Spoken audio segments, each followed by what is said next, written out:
संतोष देशमुखांच्या हत्येच्या निषेधार्थ बारामतीमध्ये मोर्चाला सुरुवात। देशमुख कुटुंबीय मोर्चामध्ये सहभागी। मोर्चामध्ये युगेंद्र पवार हे देखील सहभागी। सर्व धर्मियांच्या वतीने हत्येच्या निषेधार्थ मोर्चाचं आयोजन। कृष्णा आंधळे केज पोलीस ठाण्यामध्ये सर्रास वावरायचा। आंधळेला पोलिसांचं तसंच राजकीय पाठबळ होतं।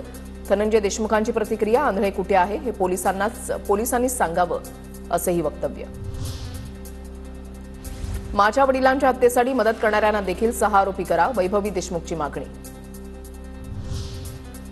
बीडमधील काँग्रेसच्या सद्भावना पदयात्रेचा आजचा दुसरा दिवस। नेकनूरमधील मुक्कामानंतर आज पुन्हा यात्रा सुरू।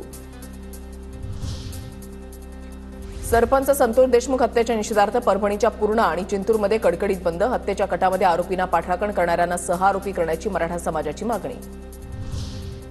गौरव आहुजाचा मित्र भाग्येश ओसवालला येरवडा पोलिसांकडून अटक। ओसवालच्या मेडिकल रिपोर्टमध्ये अल्कोहोलचं प्रमाण आढळलं। भाग्येश ओसवालला पोलीस ठाण्यामध्ये आणल्यानंतर त्याच्या मित्रांनी खाण्यासाठी पार्सल मागवलं होतं, मात्र माध्यमांचे कॅमेरे असल्यानं पोलिसांनी त्यांना हकललं। बॉक्समध्ये cold coffee, burger, cold drinks होते। गौरव आहुजाचा माफी मागताना व्हिडिओ समोर। अश्लील चाळे करणारा गौरव आहुजा पोलिसांच्या ताब्यात। माझं कालचं कृत्य चुकीचं, मी मनापासून माफी मागतो। व्हिडिओतून गौरवचा माफीनामा। सतीश भोसलेला अटक न झाल्यानं बीडमधील शिरूर कासार बंदची हाक। सतीश भोसलेवर गुन्हा दाखल, मात्र अद्याप अटक नाही। शिरूर कासार पोलीस ठाण्यावर आक्रोश मोर्चा।